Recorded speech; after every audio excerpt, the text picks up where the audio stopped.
돈이 많이 세이브되지 알뜰해졌다고 해야 되나? 친환경적인 차 타는 게 가장 저기 연비적인 경제적인 부분도 크게 작용하지. 가장 크게 생각하는 부분이 전기차를 생각할 때 예, 그거 말고는 사실 뭐 그렇지. 예, 크게 없으니까 그 연료비. 테슬라 같은 경우에 거의 사람들이 이제 그 차가 전기차이기 때문에 많이 선택을 하는 거잖아요, 이제. 테슬라는 전기차이기 때문에도 그런데 브랜드 충성도. 충성도는 구매했을 때 이제 생기는 거고 오토파일럿 때문에 이제 사는 거죠. 전기차의 선택지는 되게 많고 당연히 뭐 전기차는 프리미엄 브랜드라고 하는 우리가 벤츠도 이제 전기차 모델들이 있음에도 불구하고 EQC 같은 거. 그렇죠. EQA, EQC 뭐 또 추가적으로 나올 것들도 하지만 그러니까 첫 번째 어떻게 보면 차를 바꿀 때 대부분이 핑계거리를 찾고 핑계거리 중에 하나가 전기차는 기름값을 아낄 수 있다가 첫 번째 떠오르고 우리가 확 떠오를 수 있는 거는 어쨌든 지금 EV6나 아이오닉5 같은 경우에는 현대기아에서 내놓은 첫 전기차 플랫폼으로 만든 차다 보니까 여기에 마케팅을 많이 쏟고 있고 그렇지. 예, 곧 나오는 GV60 같은 경우에도 GV60 전기 모델 같은 경우에도 같은 플랫폼으로 이제 만들어지는 거고 거기에 이제 제가 봤을 때는 본격적으로 현대기아가 추구해 나갈 전기차 방향을 이제 딱 제시하는 모델이 이 아이오닉 5와 EV6 지금 타고 있는 EV6 이렇게 되지 않을까 싶어요. 근데 흔히들 이제 최근에 출시된 차가 아이오닉 5랑 EV6 요 두 가지를 놓고 이거를 많이 하는데 미니 같은 경우에는 지금 어쨌든 아이오닉 5의 이제 유저가 됐단 말이지. 그렇죠.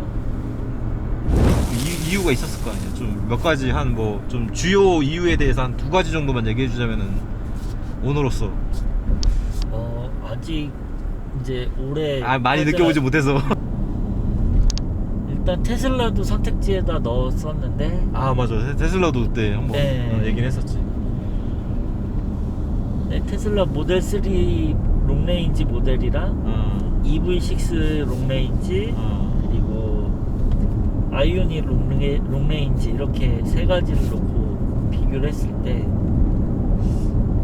주행 가는 거리 면에서는 이 EV6 이른 롱레인지가 가장 높은 점수를 줄 수 있었고 그게 1회 충전 거리가 최대 가는 거리가 400 그것도 475km 정도 나오나? 네, 그 정도 나오죠. 그리고 아이오닉 5는 한 420km 정도 나오고 그 정도 때 나오고 근데 이제 모델 3 같은 경우에는 제가 이제 즉시 출고도 가능하고 막 이런 모델로 보니까 전부 다 이제 장기 렌트로 보고 있었는데 아무래도 테슬라가 보험료나 이런 면에서 비싸서 그런가 자차가 더 많이 나오나? 그런 거 같아요. 보증금도 똑같은 조건에서 넣어보고 해봐도 미국 차라서 그런가? 미국 차라서? 네, 월 렌트료 부분에서 차이가 엄청 나더라고요. 그래서 그냥 이게 이제 합리적인 소비를 위해서 전기차를 뽑는 건데 그렇지. 땡겼지만 아니다, 그냥 이거는 그냥 그렇게 가는 게 맞겠다 해서 EV6랑 아이오닉 5로 줄였고 선택지를 그 두 가지 중에서는 그 사람들 두 가지 제일 많이 궁금해할 질문일 것 같아. 일단 공간 활용성에 있어서 맞아. 결혼을 했지 미니가. 공간 활용성에 있어서 그리고 뭐 결혼 유무와 상관없이 좀 아웃도어도 좋아하고 그런 면에서 좀 아이오닉이 조금 더 높은 점수를 줄 수 있지 않았나 하는 생각이 들어요. 이게 이제 공간활용이 훨씬 지금 저번에 이제 아이오닉도 시승을 해보고 요차 EV6도 타보니까 확실히 루프라인이 좀 저기 EV6 같은 경우는 매끄럽게 나왔어. 확실히 스타일은 EV6가 조금 더 높은 점수를 줄 수 있을 것 같은데 좀 클래식한 면이 그러니까 물론 막 픽셀 이제를 형상화한 파라메트릭 그 디자인 자체가 그치. EV6의 힐 베이스는 일단 2900이고 아이오닉 5의 휠 베이스는 3,000이에요. 근데 확실히 실내에서 1, 2열에서는 적어도 공간에서 차이가 굉장히 여유롭고, 사실 EV6도 여유로운데 보면은 2열 시트, 그러니까 앞뒤 조정되는 게 아이오닉 5고 EV6 같은 경우에는 앞뒤 조정은 안 돼요. 리클라이닝. 아이오닉 5에는 이 위치에 2열 시트 조정하는 게 있는 거죠. 좀 더 스타일리시한 거는, 그리고 또 실용적인 부분에서도 EV6가 좀 더 높은 점수를 줄 수 있지 않을까. 아이오닉 5 오너 입장에서도 스타일리시한 거는 확실히 EV6가 조금 더 그렇다고 느낀 게, 좀 이 깜빡이의 그 점등 형상도 시퀀셜로 딱 넣어주고, 근데 좀 그거는 그냥 예전에도 있었던 거니까 그렇다 치자 하면은, 뒷면 테일램프에서 깜빡이가 이렇게 켜져, 위로 시퀀셜 타입으로. 그렇죠, 그렇죠. 그거는 좀 약간 되게 좀 신기하다 이렇게 좀 생각이 됐어. 그러니까 그 점등 패턴이 위에서 아래로 이렇게 켜지는데, 뭐 그런 부분하고, 그리고 전체적으로 아까 이제 오면서도 얘기했지만은 이게 SUV인지 그 해치백 스타일인지 쿠페 타입인지, 그냥 모든 좀 장르에 대해서 이렇게 좋은 점을 갖다가 좀 레이아웃에 이렇게 입혀놨다고 그래야 될까? 그래서 C필러 이런 데도 보면은 좀 일반 SUV C필러는 그냥 만약에 팰리세이드의 옆태를 봤을 때는 이렇게 딱 그 샤크핀이 이렇게 딱 들어가 있다고 생각을 했는데, 근데 여기 같은 경우에는 기아에서는 지금 이건 CUV라고 얘기를 했어요. CUV인데 어쨌든 C필러가 되게 독특하게 나오고, 그리고 C필러가 독특하게 설계됨으로써 그 트렁크 그쪽의 라인도 되게 입체적이고, 좀 뭐라고 그래야 될까, 기존에 봤던 차와는 사뭇 다르게 좀 디자인이 되지 않았나. CUV는 사실 볼보에서도 많이 나왔었고 하다 보니까 맞아. 좀 더, 그러니까 SUV 하면 우리가 실용적인 거를 찾는데 왜 실용적인 거는 투박하게 생겼을까에 대한 아쉬움 때문에 이런 변종 모델들도 나오는 게 아닐까. 그러니까 개인적으로는 예전에 아이오닉 5 탔을 때는 이제 좀 약간 뭔가 평범한 좀 인상을 받았고, 미래적인 인상도 같이 받았다면은, 얘는 앞모습은 약간 평범하게 생겼는데 나는 뒷모습이 좀 더 파격적이라고 생각이 돼. 좀 뒤에가, 그리고 여백이 좀 많아. 그 트렁크 기아 마크 중심으로 했을 때 옆쪽에 좀 여백이 많고, 어쨌든 얘기가 길어졌는데, 그래서 EV6랑 어쨌든 아이오닉 5 중에 옆에 있는 미니는 아이오닉 5를 공간 활용성 때문에 선택했다. 네, 그렇죠. 요게 이제 그 두 번째 질문에 대한 답변이었고, 네. V2L 그거 되게 편해. 그렇죠, 편하죠. V2L이 두 가지가 있어요. 실내 V2L이랑 실내 V2L이랑 외부 VTL이 있고, 실내 같은 경우 현재 이제 외장 VTL 같은 경우에는 기본 지급이 되는 걸로 알고 있고, 실내 V2L 같은 경우에는 이제 기본 옵션으로, 기본 옵션이 아니라 이제 옵션 선택 사항으로 좀 들어가는 부분인데, 이제 이 시승차 같은 경우에는 실내 V2L 또 옵션이 추가되어 있는 모델. 그리고 실내에서는 어쨌든 2열 밑에 가운데 쪽에 그렇죠. 그게 매립이 돼 있죠. 매립이 설치가 돼 있고, 설치가 돼 있어서 쓸 수 네. 있다. 오늘 이제 외장 VTL을 또 써봤잖아요. 전기 포트. 그렇죠. 전기 포트도 아마 소비 전력이 1300W일 거예요. 그게. 그렇지. 원래 저렇게 갑작스러운 전기를 확 이렇게 끌어당기는 거는 드라이기도 그렇고 이런 전기 포트도 그렇고 전기를 많이 잡아먹지 않나? 전기를 많이 잡아먹죠. 어쨌든 열을 전열기구에 속하니까.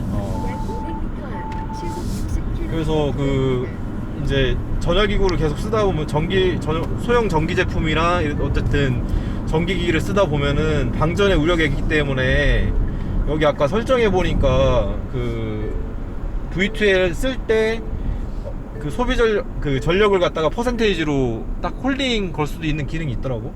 그거는 이제 배터리 잔량이 잔량 보호 차원에서 너무 많이 써서 운행하는데 지장이 생길 수도 있고, 밖에서 이제 전열기구를 쓰는데 내가 안에서 몇 프로 남았는지를 볼 수 없으니까 그런 걸 예방하기 위해서 나는 뭐 지금 이제 뭐 69%의 배터리가 남아 있는데 여기서 나머지 39%만 쓰고 30%는 최소한으로 남겨놓겠다 생각이 있으면 이제 설정 값을 30%에 30%로 맞춰 잔량 30%로 설정해 놓으면 되는 거죠. 네. 그냥 내가 느끼기에 전기차를 만약에 내가 갖고 있다고 했을 때는 좀 어떤 아쉬운 점이, 그러니까 저번에 미니 포스팅을 봤는데 포스팅 보다 보니까 중간중간에 이제 시간 날 때마다 좀 가급적이면 충전을 물려놓는 게 그쵸. 그게 좀 그러니까 내가 약간 그런 좀 불안적인 요소가 없지 않아 있나? 이렇게 경로상에 만약에 내가 어느 목적지를 가야 되는데 시간이 그치. 뭐 30분 1시간이 남는다. 지금 같은 경우에 69% 정도 남았다. 네. 근데 이제 어디를 또 가야 된다 했을 경우에 네. 지금 69% 남았는데 그렇죠. 69% 지금 69%의 주행 가는 거리는 맞아. 298km인데 근데 내가 좀 시간적 여유도 있고 이제 퇴근을 하면서 경로상에 충전소가 있으면은 이왕이면은 다음날 만약에 어딜 안 간다고 하면 그냥 집으로 가겠지만 그치. 다음날 좀 어디 장거리 뭐 나들이 같은 걸 계획하고 있다 그렇지. 하면은 충전소로 가겠죠. 야.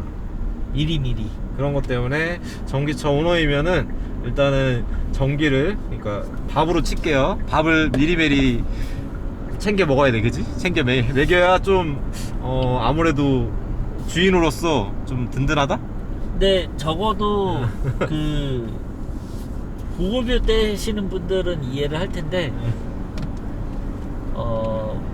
보급유 오너들보다는 충전소가 더 많은 것 같아요. 특히 이런 지방에서는. EV6는 무선 충전, 휴대폰 무선 충전 어디에 올려져 있지? 지금 올려놓은데. 올려놓은데? 지금 충전되고 있죠. 네.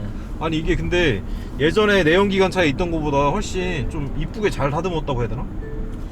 전기차는 아무래도 물리적인 부분에서 이런 기어 조작이나 이런 게 자유롭다 보니까 맞아.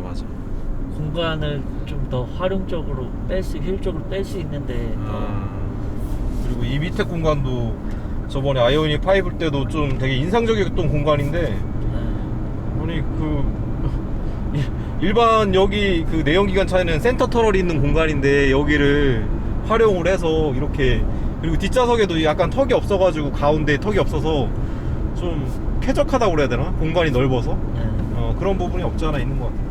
지금 제 옆에 아이오닉 5를 타는 미니가 있는데 얼마 전에 이제 아이오닉 5의 오너가 됐고, 이제 지금 전기차를 타면서 어떤 부분에 대해서 이제 EV6랑 아이오닉 5 왜 선택하게 됐는지랑 V12 사용할 때 이제 장점이라든지 뭐 이제 그 배터리가 운행할 때 필요한 배터리는 남겨놓고 뭐 잔량을 설정해야 되는데 이런 부분은 사실 내연기관을 운행하는 사람들한테는 와닿지도 않은 부분일 수 있는데, 이제 전기차 오너의 입장에서 이제 그런 부분들 느끼는 부분이라든지 아쉬운 점, 좀 좋았던 점, 이런 부분에 대해서 아무튼 얘기를 해봤고, 다음에 또 기회가 된다면은 이제 미니가 좀 이제 출고한 지 좀 오랜 기간이 지난 시점에 다시 영상을 한번 찍어서 좀 전기차의 장단점에 대해서 조금 더 심도 있게 디테일하게 한 걸음 더 나아가는. 감사합니다. 감사합니다. 구독과 좋아요는 좋아요. 감사합니다. 좋아요.